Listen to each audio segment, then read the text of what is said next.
Histoire de père est un podcast sur la paternité. À chaque épisode, nous discutons avec un père de sa réalité de tous les jours. On en apprend sur son quotidien et sa vie familiale. Histoire de père, ça commence maintenant. Bonjour et bienvenue à Histoire de père. Aujourd'hui, mon collègue et moi, Jerry, nous avons décidé de vous offrir une émission un peu spéciale. Alors, on s'est dit que ce serait intéressant de parler à notre public, premièrement pour vous d'apprendre à nous connaître, mais pour vous de comprendre la cause et la raison pour laquelle nous trouvons important de vous offrir un podcast de qualité et des réalités de papa. Alors, Jerry, est-ce que tu voudrais un peu discuter avec notre public par rapport à Histoire de père, le podcast, ça sort de où? Oui, tout à fait. C'est un podcast que moi, j'ai commencé vraiment pour dialoguer avec les papas. Je trouvais que dans l'espace, il y avait dans l'espace de notre communauté, de notre société, il y avait un manque. On n'avait pas d'espace où on se parlait entre papas, où on valorisait la paternité. Donc, je voulais combler ça. Ça, c'était le premier objectif. Un autre des objectifs qui était vraiment important pour moi, c'est de briser les stéréotypes. T'sais, on est deux hommes noirs, on sait à quel point, déjà juste en tant qu'homme, il y a des stéréotypes, mais l'homme noir, il y a eu beaucoup de négativité qui a été, qu'on entend par rapport à la paternité de l'homme noir. Donc, on voulait l'adresser également, montrer, mettre la lumière de façon positive sur les papas. Donc, et une autre chose qui était vraiment importante pour nous, c'est de un peu briser les tabous. Il y a beaucoup de tabous, on sait, qui circulent autour de la paternité. L'un d'entre eux, c'est par rapport à la santé mentale. Nous, on veut le plus possible en parler sur notre plateforme et dans les projets qu'on a pour Histoire de père, qu'on va mentionner un peu plus tard dans cette conversation.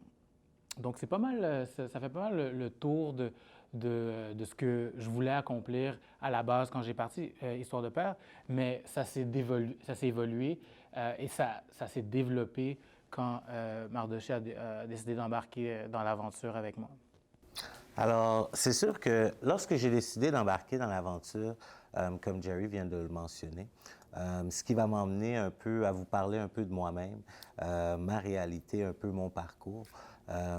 Jerry, c'est quelqu'un que je connaissais déjà, qui me parlait déjà de sa vision qu'il avait pour un podcast par rapport à la paternité. Moi, j'étais déjà dans le domaine. Alors, c'est sûr que lorsqu'il m'a approché avec ça, est-ce que je voulais animer avec lui? Moi, c'est sûr que j'ai embarqué. Puis je me suis dit, avec Jerry, il faut qu'on mette ça à un autre niveau. Il faut qu'on emmène ça sur plusieurs autres plateformes pour que le monde puisse voir que la paternité, c'est pas juste être papa. La paternité, c'est plus que ça, c'est des droits. C'est le monde. Certains papas ont le droit de se sentir écoutés aussi. Alors, ça, c'était vraiment une des raisons pour laquelle, personnellement, j'ai décidé d'embarquer dans ce projet. Alors, pour vous parler un peu de moi, mon nom, c'est Mardoché Mertilus. Pour ceux qui me connaissent bien, pour les intimes, c'est Mardo.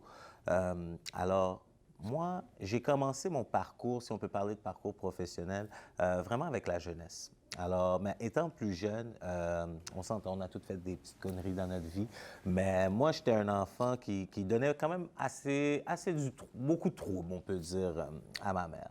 Alors, et puis je n'ai pas nécessairement grandi avec de présence paternelle. Et les présences masculines alentour de moi n'étaient pas toujours positives non plus. Alors, moi, j'ai toujours grandi avec une mentalité que, tu sais, quand je vais avoir des enfants, j'aimerais ça leur donner quelque chose de différent que qu'est-ce que moi j'ai eu en grandissant. Alors, après avoir fini mes études, j'ai vraiment commencé à vouloir redonner à la jeunesse. Alors, pendant 10 ans, j'ai travaillé pour un organisme jeunesse qui est à Joie, dans l'ouest de l'île. J'ai fait du travail de rue. Par la suite, je suis devenu coordonnateur, de l'organisme. Puis, pendant ce temps-là, j'ai commencé à travailler sur un projet qu'on a inventé plus dans le secteur de Cloverdale, à Hamabay, qui était Père à cœur. Alors, le but de Père à cœur était vraiment d'essayer d'aller chercher les papas, de comprendre leur réalité, de voir comment est-ce qu'on pouvait les aider, tu sais. Puis, une fois que j'étais dans ce projet-là, j'ai eu mon premier enfant. Et puis là, je me suis vraiment intéressé à toute la notion de cours prénataux, de ce que le système offrait pour les papas, parce que je trouvais qu'il y avait beaucoup d'informations que je voulais avoir, que je croyais que j'avais droit, mais qu'on dirait on me le donnait pas ou c'était plus pour ma femme. Alors, c'est pour ça qu'il y a plusieurs années de ça, j'ai créé le cours prénataux pour papa que j'offre jusqu'à présent dans les CLLC et dans plusieurs organismes à travers le Québec. Et après ça, pour continuer mon parcours, il y a un regroupement qui s'appelle le Regroupement pour la valorisation de la paternité à Montréal, que je courtoyais de temps en temps avec mon directeur Raymond Villeneuve présentement. Et j'ai toujours voulu travailler pour eux parce que je me suis dit, si la paternité est quelque chose d'important pour moi et c'est quelque chose que je veux pousser à fond, mais ma place, elle est dans ce regroupement-là.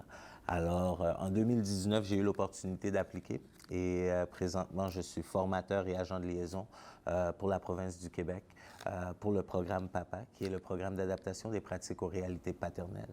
Alors, pour faire une histoire courte, c'est pas vraiment un emploi pour moi, mais j'ai quand même la chance de me promener à travers le Québec et puis de rencontrer des gens, de parler de paternité, de renforcer certaines mentalités, de changer aussi certaines mentalités par rapport à les pères d'aujourd'hui. Et aussi, comme Jerry l'a mentionné, le fait d'être noir.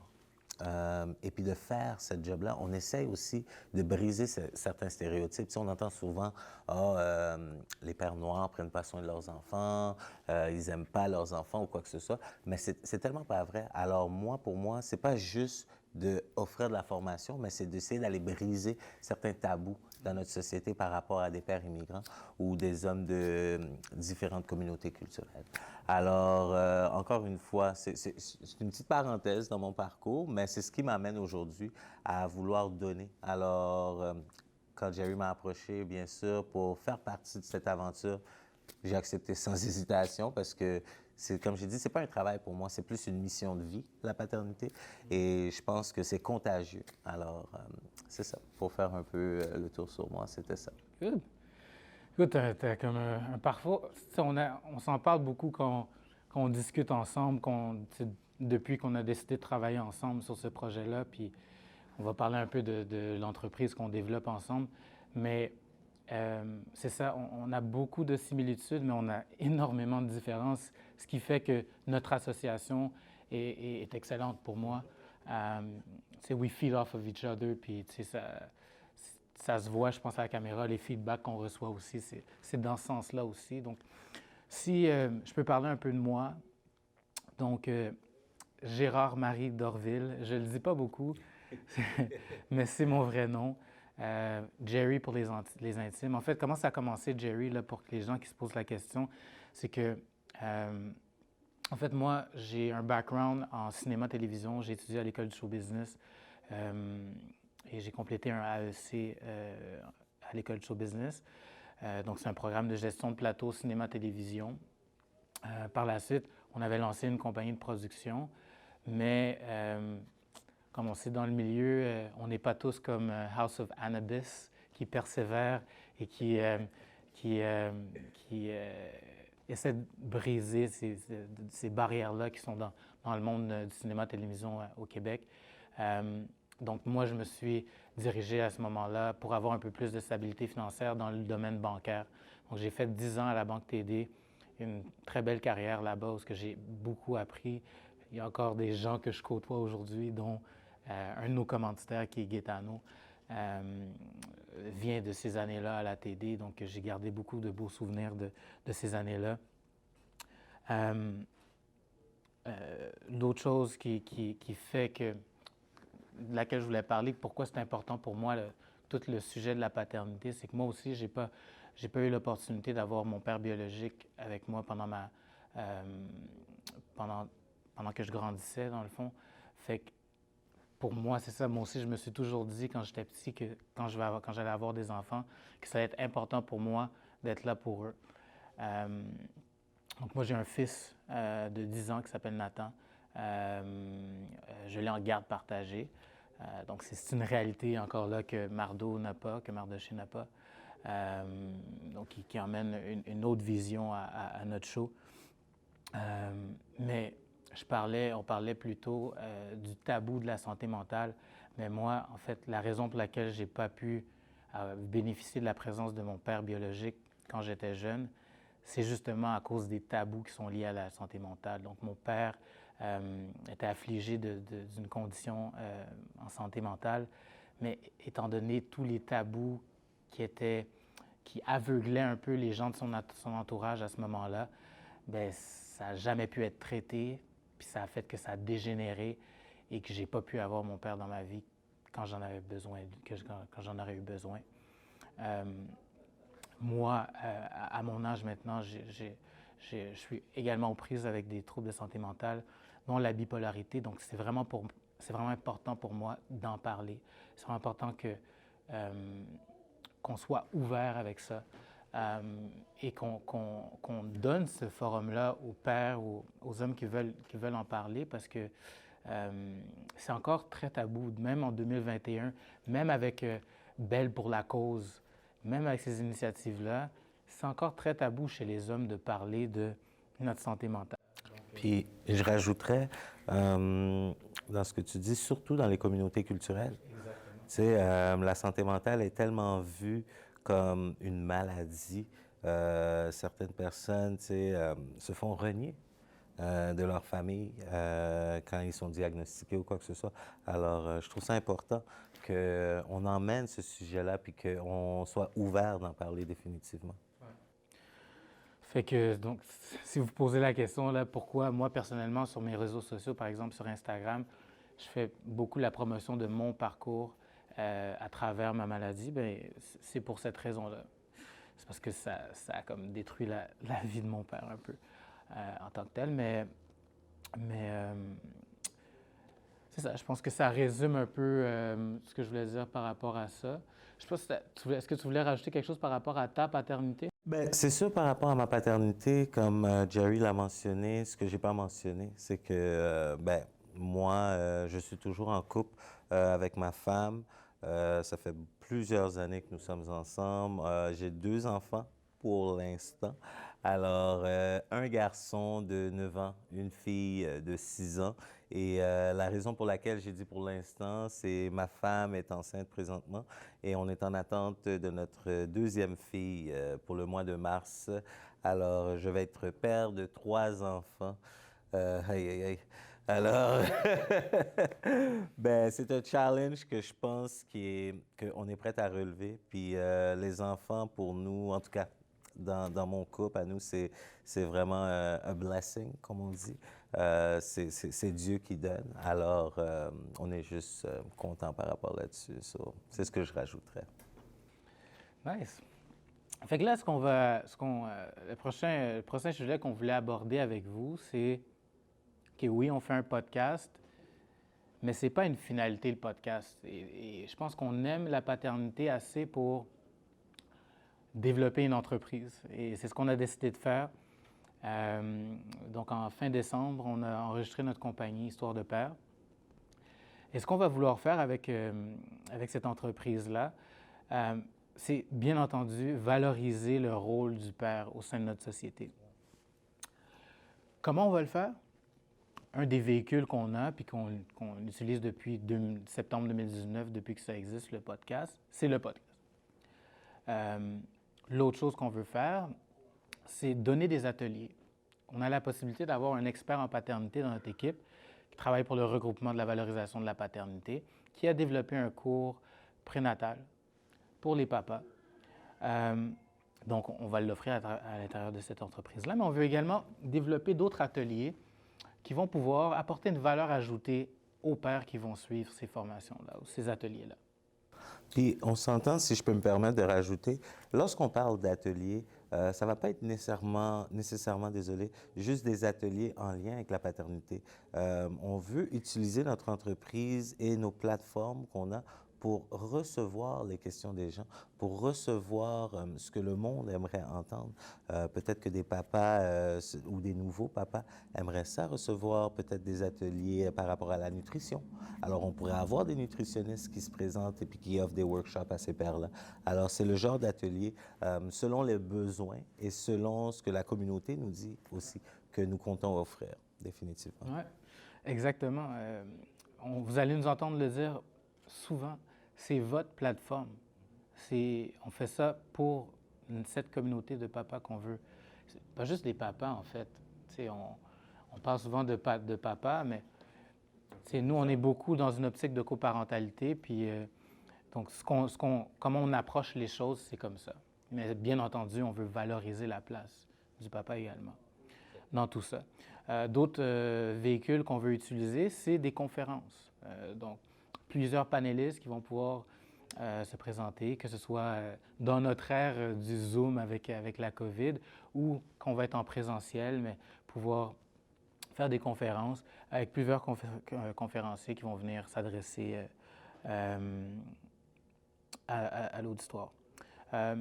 Une autre chose qu'on veut faire, et c'est la dernière chose, le dernier volet principal qu'on veut couvrir, c'est donner des références à des gens qui ont besoin de services. Par exemple, quelqu'un qui vient juste de perdre son emploi, famille de 3 enfants, on sait à quel point ça peut être des stress énormes. Bien, quel type de ressources on peut offrir à ce genre de personnes-là? Quelqu'un qui souffre de problèmes de maladie mentale. Quelles ressources qu'on peut offrir à ces gens-là? Moi, je suis bien placé pour en parler. Je connais énormément de ressources à travers mon propre parcours. Donc, je peux outiller certaines personnes et on a des gens dans l'équipe qui vont pouvoir nous offrir ce genre de service-là. Donc, ça, c'est une autre chose. Je ne sais pas si vous voulez rajouter. Bien, j'allais juste rajouter que aussi, le fait que j'ai une position qui me permet vraiment de, sans nécessairement dire voyager, mais de connaître un peu tous les différents services qui s'offrent quand on parle de paternité à travers le Québec. Alors, sentez-vous à l'aise d'utiliser notre plateforme, d'utiliser nos réseaux sociaux pour communiquer avec nous. Si vous avez besoin de quoi que ce soit, si ça ne va pas bien, c'est important d'en parler. Alors, on veut vraiment utiliser nos atouts et nos outils pour être en mesure d'aider les gens. Alors, moi et Jerry, je sais que ça va nous faire plaisir. On le fait depuis le début, on le fait de cœur. Alors, si quelqu'un entend ce message-là et puis est à la recherche de quoi que ce soit, n'hésitez pas. Si on n'a pas la réponse, on va la trouver ensemble, définitivement. Donc, moi, si je peux résumer là, depuis le début ce qu'on dit, là, une chose qui est vraiment importante pour nous, c'est aider les gens. Okay? Mais pour ce faire, c'est sûr qu'il faut être réaliste. Donc, on fait le podcast, on assume tout sur le podcast. Donc, que ce soit le temps de studio, donc vous voyez le studio dans lequel on est présentement, ça se paye, ça se loue. Le marketing qu'on a autour du podcast, pour le moment, c'est le peu de marketing qu'on peut se permettre, mais il y a des frais qui sont attachés à ça. La production vidéo, la merveilleuse équipe qu'on a de House of Annabis qui nous aide avec la production, bien, c'est ça. C'est des frais. C'est des frais. Les outils promo, on va parler tantôt des outils promo qu'on veut mettre de l'avant. Bien, pour le moment, c'est nous qui assumons tout ça.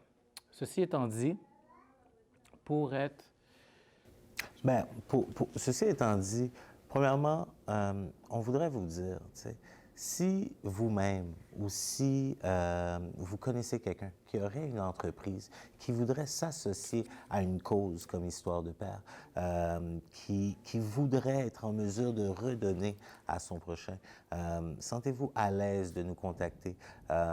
C'est sûr que on peut remercier déjà certains partenaires qu'on a. Par exemple, Ilucci Concept qui nous ont aidés avec le décor. On a House of Hannibis qui nous aide avec la production, qui nous conseille aussi. On n'est pas des professionnels, nous, quand ça vient à comment on filme ou quoi que ce soit. Alors, on voudrait les remercier. On voudrait remercier aussi Véronica de GotTheJob.ca qui travaille sur notre marketing, qui nous aide avec tout ce qui est site web ou quoi que ce soit. Alors, ça, c'est vraiment des collaborateurs qui nous supportent vraiment. Alors, premièrement, on voudrait les dire merci. Mais je voudrais aussi prendre le temps de remercier Chad's, qui est un magasin de vêtements pour hommes qui croit en notre projet et qui nous habille. Alors, vous voyez, on est toujours frais, comme on dit. Alors, on voudrait les dire merci beaucoup de nous supporter et puis de croire vraiment en la paternité et de croire en le projet qu'on offre, moi puis Jerry. Et on voudrait aussi remercier Gaetano Chiara, désolé, Gaetano Chiara, conseiller en sécurité financière pour Investor Group, gestion du patrimoine, qui lui aussi croit en notre projet et qui investit dans notre projet. Alors, si vous êtes intéressé à investir, vous cherchez de la visibilité pour votre organisation, sentez-vous à l'aise de nous contacter. Vous pouvez nous contacter sur Facebook, sur Instagram. On a notre courriel aussi, Histoire de Père, où ce que vous allez voir les coordonnées.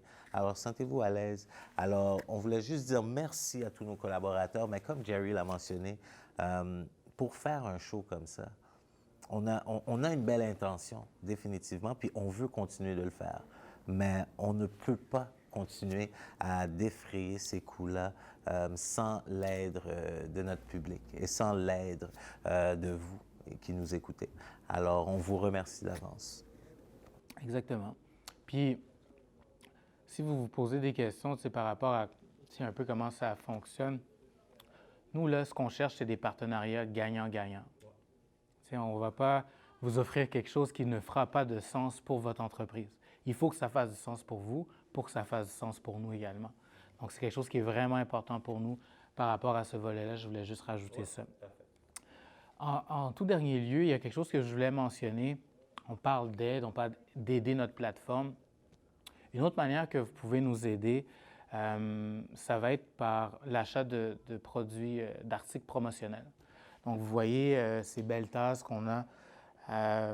Ils vont bientôt être en vente et on va également avoir d'autres articles comme ceux-ci qu'on va mettre en vente pour financer notre projet et offrir de la visibilité. Nous, on le porte quand on boit notre breuvage dans cette tasse-là, où tous nos invités qui viennent sur notre podcast, on leur donne cette tasse-là pour qu'ils puissent fièrement montrer qu'ils ont été à Histoire de Père.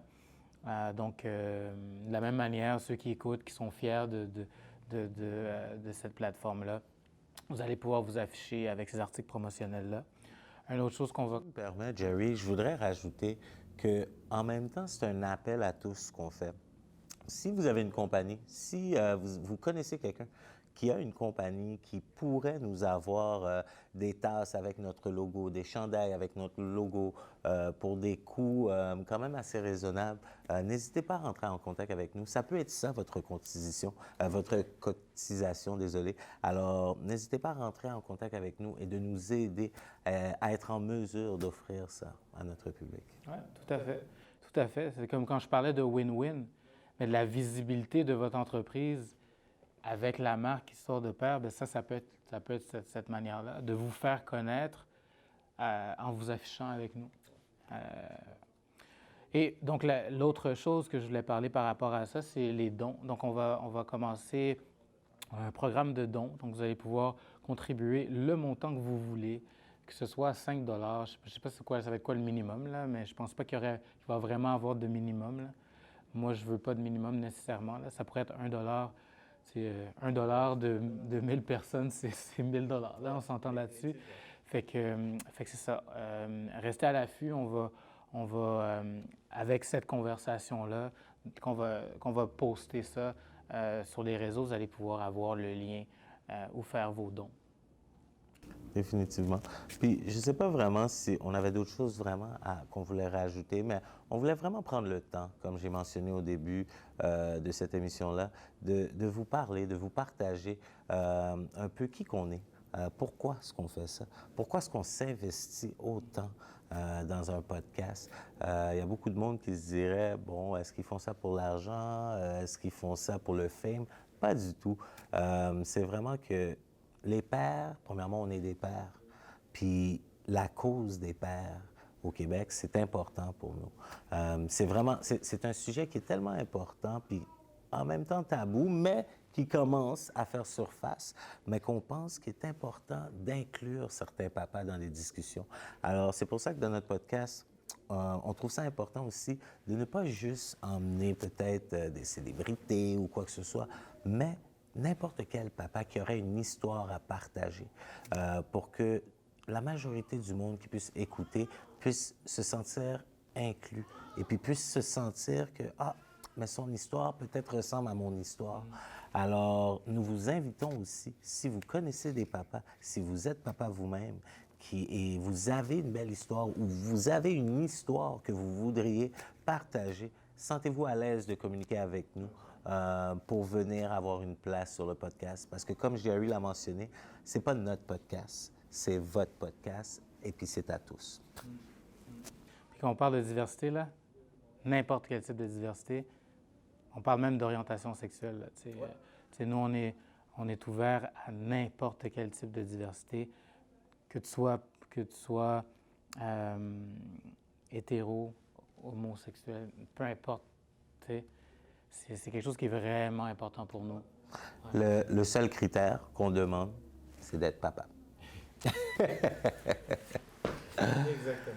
Alors sur ce, on vous remercie pour tout le support que vous nous offrez depuis le début. Pour ceux qui ne nous connaissent pas, qui viennent de nous connaître, s'il vous plaît, allez liker notre page, partagez nos vidéos, parlez de nous, parce qu'ensemble, on est plus fort. Merci beaucoup et à bientôt.